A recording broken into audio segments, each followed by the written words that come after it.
Love Life, featuring your hosts Rebecca Detman and Jane Donovan. The sun shines bright as it moves across my face. I feel the light. As I release, I create the space to embrace the new. Welcome to Love Life. I'm Rebecca Detman. And I'm Jane Donovan. And Happy New Year's. We are doing this episode very timely, obviously, with the changeover between eras, the changeover between years. So we are entering into 2016, which for many people will be probably a sigh of relief, and for other people will be chomping at the bit with excitement as to what they can, what the goals that they've got lined up to accomplish, sink their teeth into in the next year. Other people may be dreading what's coming. There may be things carrying over from 2015 that haven't yet been resolved or dealt with, that they know they're still going to have to face in the new year. Wherever you stand on this very interesting threshold, Jane and I thought it was actually a really pertinent time to discuss the concept of how to let go. And it's actually quite astonishing, Jane, that in all of our episodes we've actually never really done a show just on surrendering, accepting and letting go in its purest form. I mean, we've certainly touched on it many times as a tool, as part of, we've done forgiveness and we've done other podcasts like that which are aligned with this. But today we really want to talk about how to just drop stuff, drop it, let it go. And there's no better time to do that than the ritual of New Year's Eve, which Rebecca always has to give her throwback pagan reference. In the olden days, and there may be still some people in England who remember their families or grandparents doing this, at midnight they would open the front door of the house to let the new year in and the back door of the house to let the old year out. Oh, cute. And like somebody would get up when the clock donged 12 and they'd go up and they'd do this great big ritual ceremony of the energies. And there's a bit different to getting pissed and kissing, pashing strangers, isn't it? But I reckon I wouldn't, and my knowledge of Chinese and Oriental customs isn't that great, but I would not be surprised if they have something similar for their New Year stuff because they're such energy masters in those cultures and they're all about the energy. And of course that their New Year's is in February. Is it with the moons, depending on what happens with the moon festival, but they obviously, as we know, bring in the dragon dancing and the drums and the bells, and that is to shift and shake away and move the energy. So you're pushing out all the stagnant old stuff that you don't want to carry anymore with you across the threshold to clean the slate and make a whole new, great, shiny, sparkly, fresh template for the new year. And I love that analogy. That's lovely. Nice. I guess I want to start by saying too that, look, if you're listening to this and it's after New Year's, or you've jumped into our podcast and it's halfway through 2016 or whenever, it doesn't matter. Good call. I think it's a really good idea. To do a check-in of what is it that you want to let go can be done at any time. It's like, I think I may have shared this story many, many episodes ago, where I had somebody in my life that said to me, it was in September, and they said, I really can't wait for this year to be over.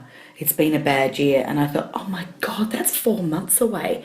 You can be over it and let go of whatever you want to at any point in your time. You don't have to wait for New Year's for a calendar for date. This to happen. Yeah, it's very true. So if you're listening out of date, out of order, or a different part of the year to this episode, embrace whatever it is that we're doing now. It's funny with my clients, because I've had about 5 or 6 in the last, I would say, that many weeks, who are all around about the age of 29, and that's your Saturn returns. And for those who don't know what that means, when you're born, Saturn is in your sign, and it takes 29 and a half years to come back around. The ripple effects of Saturn doing that begin 27, 28, 29, then they go over to 30, 31, 32. And what's basically happened is the first third of your life is done, and you're looking at the second third. So everyone comes for a reading at that time because they're going through massive change. They're either getting married or getting divorced or starting a new relationship, or they're having a baby, or they're selling a house or buying a house or moving into state or changing career. It's when the huge shifts happen. And I always say to them, okay, darling, first of all, calm down. You're on your Saturn return. This is normal for you to be feeling completely lost at sea. The idea is that you're being asked, you're being called upon now to leave behind a whole bunch of probably behaviours, patterns, beliefs, friendships, stuff from your 20s and stuff from that first third of your life, and this is the maiden mother crone cycle as well. The maiden you is gone, and you're now entering into a much more adult womanly motherhood chapter. You are being called upon to put down a foundation stone now, to plant some seeds. How do you want the second third to look? How do you want this to be? So it's this threshold work that we're talking about today. Often it could come with a birthday. It could come with, sometimes in life you just wake up one morning and there's just a line in the sand and you decide, I can no longer continue on the way I've been going. I need to literally set up and begin a new way of being. But what Jane and I want to introduce in today is that ritual can help you with that line in the sand to really end and begin for yourself energetically. Not just have the thought, not just the idea on it by itself. It's almost like you need to sort of back it up and support it with a bit of exactly. energy. Doing, we've talked about rituals before, or witchcraft and ceremony of, burning of this and lighting of that and gathering this and putting this together and creating a temple and whatever it is that you're doing. It's all about giving you longer to focus on what it is that you want. And of course, as we know, the more that you focus on what it is that you're desiring, the greater your chances of it starting to happen. I think the first part to start with is, what is it you want to let go? And you need to really look at this carefully and spend some time really getting very, very precise. So you can do a general thing of what you want to let go, but there can be ripple effects from letting go of that. So you really want to be consciously aware of what particular thing or habit or way of being that you really want to release, and what's going to go in its space. Now, sometimes you can't work out what it is you need to let go of until you know where it is you want to go. So as you so if that's your case where you're stuck on not knowing what it is that you actually really need to let go, have a look at what it is that you're wanting to bring in, and then look at, well, what is it that's stopping that from coming in? And that will then give you the clarity to know, right, well, this is what needs to change. And I've spoken with two people in the last 2 weeks who on exactly the same topic. They are both lovely, lovely, lovely, lovely girls, chronic people pleasers who get entrapped, as we've talked about in podcast shows, in these, often they're long-running friendships with really good, quote-unquote, good friends they have history with, a lot of history with, but they're no longer feeling really on the same page, or they're feeling quite smothered by this person. And this person's coming in and pushing them around and saying, I'm going to be at your house every Friday for 4 hours, or I'm going to be, like, get out your calendar, show me when you're free so I can catch up with you. And the person's thinking, I really don't want to see her that much, or I don't want to. So this kind of bullying. So for both of these girls, I said to them, have you ever considered the concept of radical honesty, radical truth speaking, where... And I gave them each 4 bullet points, right? I'm bringing all this up now because it's to do with how to let go of things that seem really ingrained but that you don't want to carry across the threshold, particularly when it comes to people. How do I end a friendship? What do I do? Or how do I remanage or rework a friendship? Okay, so the first bullet point is, what is your truth on this situation? How do you really feel? Just say it. And make it an I statement. Maybe it's something like, I feel like I don't want to lose the friendship, but I want to minimise the time to once a fortnight for 2 hours in a coffee shop of my choosing, or something like that. The second bullet point is, well, actually that ties in, sorry, the second bullet point is, what do you want to happen? And I just answered my own question. So the first one is how I feel about the person. The second one is, what do you want to happen? Well, I actually want it to be within these parameters or this framework. That's how I want it to be. The third bullet point is, now you're going to tell them. And that's the hard bit. It is, and that is the hard bit, but this is where the true breakthrough miracle work happens. This is where you call upon, as Jane and I have said so many times, kindness, wisdom, firmness, calmness, and you deliver it beautifully, eloquently. You can do the sandwich method. You can start with something beautiful. You can, as long as you don't do you, and you use I, if you speak from the heart and every sentence starts with I need, or I'm currently readjusting the balance in my life, or I'm working on my diary, or I need so I'm hoping that you don't mind if we drop back to fortnightly, however you're going to word it, it's got to be done really beautifully. And then, of course, and then the fourth bullet point is just the follow through, really, isn't it? It's just... Well, it is the follow through, but I'd like to add a fifth one, and it is let go of the outcome. Let go of their reaction. Good one, Jane. See, that's what we want to let go in this scenario. What is it you want to let go? So the desire is that I want to be able to speak my truth. The desire is that I want a situation to change, but what do you have to let go of? I let go of their reaction. I let go of my need to be liked and please all the time, which I learnt from my mother, or whatever it is. I let go of the need to be right. I let go of the need to keep everyone happy. I let go of the need to avoid conflict. I let go of whatever it is that you're ducking and weaving. Yeah. It's this. I love this. This is real. It's not just radical truth speaking to the other person, but it's being radically truthful with yourself about what do you want and then honouring it. Yeah. So this is the kind of work you're going to have to do if you are not wanting to bring certain things across thresholds. Some things are very easy to get rid of or to start. On the other side of the threshold, I'm going to start green smoothies, or I'm going to start a yoga class, or I'm going to whatever. I'm going to sign up for a study course or something. But other things that you're letting go of, they may be easy as well. I'm going to get rid of that big, heavy, old, dusty dresser in my bedroom that's been there for 100 years. It gives me bad vibes, juju. I'm going to get rid of that. I'm going to repaint the bedroom, and I'm going to... Okay, well, let's go back to the smoothie. Yeah. All right, so I am a huge fan, as people know, of adding things in that are good for you, rather than taking out things that you know are bad for you if you're struggling to do that. Add in more of the goodness, and it kind of starts to balance things out a bit better.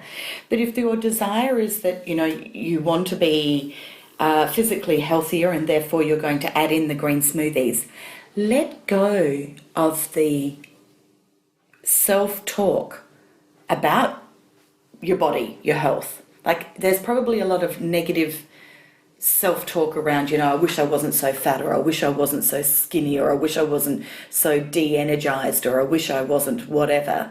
Let go of that and just embrace the smoothie. I don't know if I've given a good example there. I'm just sitting in the energy of what you're saying. I'm not sure if I've really given a great example, but it is about letting go of what is. So you can observe what it is that you don't like, but I want you to then let go of it. So you observe it to get the contrast of what it is you do want. So let's say it is, I want to have a healthier physical shape or body, or I want to lose 10 kilos.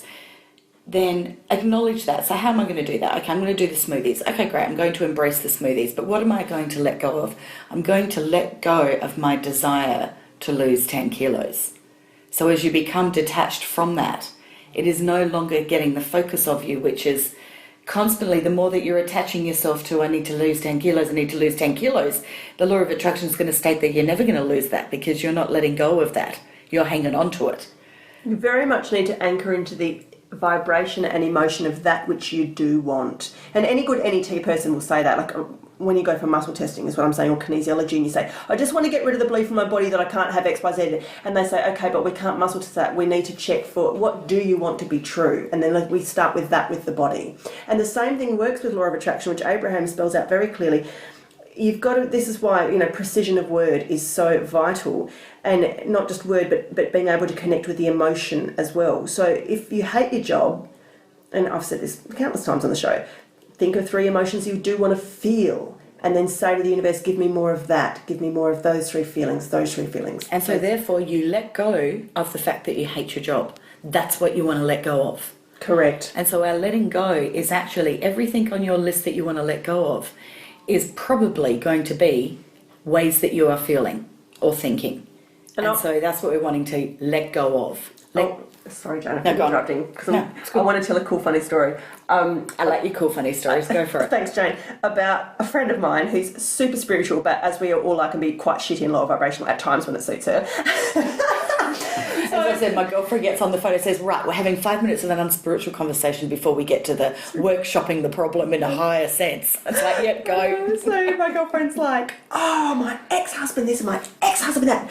Oh, my God, he's got this new girlfriend and I can't stand her. And I went to the house the other day to get my little boy, and I saw her knickers, and they were these huge, big, grunny, lacy, ugly knickers, and her dress was hanging over who would wear a dress like that? It was such a daggy dress, and she's got a big ass and I don't like her. So anyway, the day came where she actually had to meet the new lover, the new girlfriend, in a coffee shop, just the two of them, because the new girlfriend is, guess what, moving in with the ex and into a big house, and she's going to be co-parenting the child.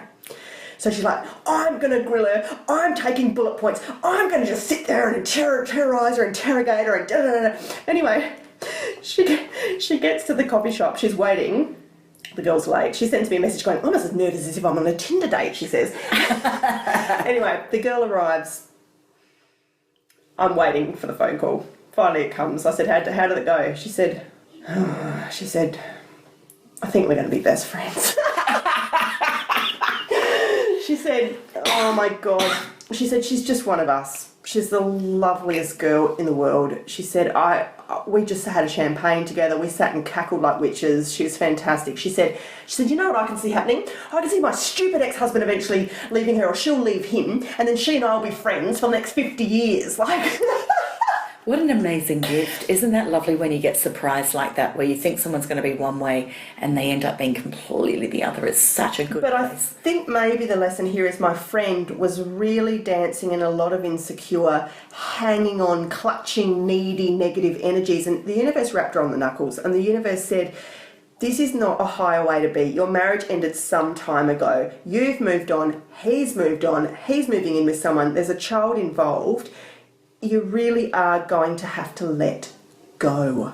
Let go. I spoke to my other friend who said, she's a Libra, and she said Librans never let go of their exes. Oh, don't they? Apparently. I don't know. But anyway, this does go back to the letting go. There comes a point in life where all you're doing is shooting your own self in the foot by holding on to something which is poison. It's that all those Buddhist analogies and metaphors that you hear around and memes on the internet, like, if somebody throws you a burning hot ball, you're not going to just stand there holding it. You've got to drop it or put it down to one side. If you're going to hold it, then you're just going to burn yourself, Exactly. So we get this list together and we're going to write a lot of things that we want to let go of. There's going to be some small things in there, there's going to be some big things, but get that list happening. And then do a second list of what it is you want to bring in. So have a look at what more good stuff you want having in your life. Now, chances are it's going to be the flip side of what it is you're letting go. So you've probably got your negative list and your positive list. So I would really take some time doing this. And look, if you're listening to this podcast on New Year's Eve and you think, it'd be great to do this now, well, you can do it now. Do the list now. But maybe do the ceremony again in another couple of weeks' time, or when you've had longer to really spend on getting these lists very detailed, very precise, very unique for just you. It's not a list of, I want to get rid of the need to be a bad person, and I want to be a good person, and I want to have lots of money, and I want to go on lots of holidays. Get the list detailed to you. Everybody would have that list. It's a bit vague, isn't it? Yeah, exactly. So really look at what is it that I can really let go of. And letting go of is sometimes about putting it into perspective. You've got to remember that when you're holding on to things that are no longer serving you, it's no longer serving you. What does it do? It makes you feel like shit. It's like a resentment around, I think I've shared the cordial bottle, the friend of mine who was really resentful that her husband kept leaving the cordial bottle on the fridge. And I wrote a whole chapter of it in my first book, actually. Really? Yeah, called The Cordial Bottle. Yeah. And she said, it just fires me up. I walk in the door after a long day and there's the bloody cordial bottle on the edge of the fridge. I love it. And I've said, okay, so something happens and husband's no longer around for whatever reasons. What would you give to have the cordial bottle back on the edge of the fridge? Because it's unique to him. And it doesn't matter. And it's choosing your battles, and do you want to be right? Can't you just let that go? See it as symbolic of an intimacy between the two of you, that anybody else meeting him would never know that he leaves the cordial bottle on the end of the kitchen bench. It's a quirk. It's a quirk. It's all it is. It's no big deal. And then go in and smile at that cordial bottle and go, how lucky am I? I've got this beautiful man in my life who I absolutely adore, and he adores me, and he's home and he's left the cordial bottle on the fridge, on the edge of the bench, because we live together and this is what we do. And then you smile at the cordial bottle, and if you want, you put it away in the pantry or the fridge. So it's what can you really let go that you've been hanging on to that just doesn't matter. Now, I'd like to propose a threefold technique for letting go. So first of all, it's obviously you need to identify what you're letting go. And let's say it is something like it's a particular emotional block or an emotion or a belief that you've held for a long time, like, I hate my body. Maybe it's whatever. That's a good one to start with, okay? So I hate my body. So the first thing you want to do is you want to be really consciously aware. You want to be on the game of that. You want to realise that you've got that belief. You're going to catch yourself when you think that belief, and you're going to commit to wanting to rid yourself of that belief.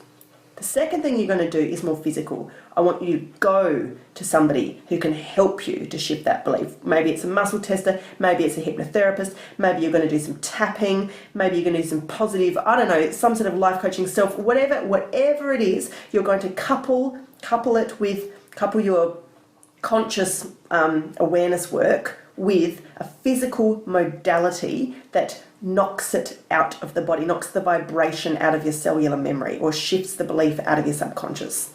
And then the third thing that's a really awesome thing to do is something very ritualistic and ceremonial, which is sort of what Jane and I are talking about today. It's like making a grand declaration to the universe, or a sort of like a statement. It could involve writing something on a piece of paper and burning it under a full moon, or just going out and talking to the moon or the ocean, standing at the ocean, or putting your feet in a waterfall and letting the water or the tides suck away out of your body that thing that you want to go. It could be as simple as getting in the shower with candlelight and doing a prayer and a ceremony where all of the water runs down your body and takes it away down the drain, like it washes the emotions out of you that you no longer want. It's a ritualistic surrendering. So that's why the pagans and the Wiccans and so forth always use burning, smoking, types of ceremonies. Anything that for you, sometimes they bury things in the ground and they say by the time it's composted, this thing will have left me, or whatever it is. So something that you can add in that really sort of physically and sacredly represents the letting go of can be a very powerful sort of commitment or declaration as well to the fact that you're serious about this. I love that you've just brought that up, because that was the next step of what I was going to talk about with the 2 pages. Segway. So find yourself a gorgeous, tranquil spot, a peaceful spot, a spot that really resonates with you, whether it's, down the beach or on a hilltop or in a beautiful national park or by a lake. Your favourite comfy armchair in the sunlight. Yeah, outdoors though. You really think that's outdoors. nature? Yeah, I think so. I think it's more powerful. You Go to a connected more with the universe. And I'm lucky that every New Year's Eve I'm down at my little happy place at Normanville, so I'm sitting on the sand dunes and doing my ritual there. Get grounded in Mother Earth. Get connected. Call in your team of whoever your team is that you are communicating with from the universe, and then, if you're in a safe place where you feel free to speak openly, it's best to do it out loud. Read out your list with I release, and whatever it is, I release the need to, I release the thought process, I release the whatever. Read out your list and really feel it. Really get yourself heart-centered, where you really take your time, speak your words slowly, and feel each thing that you're acknowledging has been, and read it out with the statement of I release now, blah, blah, blah. And then go through your list. Light your tea candle, your little candle, or that was a combination of tea light and candle, and burn it. And be safe, because I did do this one year down at Normanville and it was a bit windy, and Extreme I thought, fire oh my ban gosh, season. exactly. And I thought, great, I'm going to cause a great big bushfire. And then, of course, we're going to do the next step, which is, of course, I bring in, and you read the list of what it is you wish to bring in for 2016, and then you read that beautiful list and you feel every single thing on it, slowly, lovingly, giving yourself the true feeling of deep knowing that this is coming or already is. And then burn your list and release it to the universe. And if you're the kind of person that actually needs an action plan for each of those bullet points to actualise them, like steps, put those in too. So 2 weeks from now I'm going to book this, 3 months from now I'm going to do that, 6 months from now I'm going to take an inventory, a year from now, so that you can actually have some real framework to practically achieve on for your next projected outcome, or your next projected time Action period. plan. That's right. So something that I have used time and time again in a number of completely different events and rituals, which I totally recommend everyone go online and Google and buy. They're called flying wish papers. And so there's a company, I forget who, where, America, somewhere. Go and order yourself a couple of packs of these things and get them sent, and keep them in your drawer like I do, because I pull them out a few times a year. Sometimes I've done it a number of times with teenagers when we've done workshops. It's a fantastic way to finish a day because it's very magical. I've done it at hens nights. I've done it at other grouping togethers of just sort of spiritual pagan type groups. What they are these tiny little special pieces of tissue paper, and you give one to each guest or each participant, and they write on it either the thing that they're wishing to release or the thing they're wishing to call in more of. It's a bit like placing your order to the universe, like mailing your order to the universe. So you write it on this little tiny piece of paper, you scrunch it up, and then you smooth it out, and you fold it into a column, a cylinder, and you stand it on a special little piece of cardboard. Now, if you go through the company, they have... I'm so sorry. That's right, Jane had a tickle. Everything is branded, so it's decorated. You can have beautiful positive affirmations or love hearts and stuff printed all over the material, so it's gorgeous. You stand your little tissue paper cylinder on the piece of cardboard, and it's best to do this at night time, and then you touch it with a match, and it's designed in such a way that it burns, then floats up into the sky and disappears. Beautiful. So that is fantastic, and it's a wonderful thing to do as a group, and it's fascinating. What are they called again? Flying wish papers. Cool. It's fascinating to watch the people that are really blocked or stuck on something. Their papers often struggle to fly. Wow. And the people who are really ready, they just soar. Jane's going to cough, Jane, go on. Oh, no, I've got a tickle in my throat. It's there. I did a similar thing with beautiful, I think they were called Vietnamese lanterns. Yes. I did it on the beach in Phuket in Thailand. And they were these gorgeous paper lanterns that were probably about, I would say, good 1.5 foot in diameter. They were fabulous, and we wrote our wishes on them as a family, and they had this coil thing that you light and they just float up to the sky, and it was magic. The sky was just filled with all these beautiful lanterns of these families I was with that had set them off. But I did have a moment thinking, where are they going to land? And are they going to, cause fires? And dolphins going to swallow it. Let's just stop and think, hey, this is sent with such beautiful love and intent that it's all protected and all is well. But I do love any ritual like that. I think is so powerful. And Jane and I have talked a few times about, maybe at least once. How many New Year's shows have we done, Jane? Once or twice? This is our third.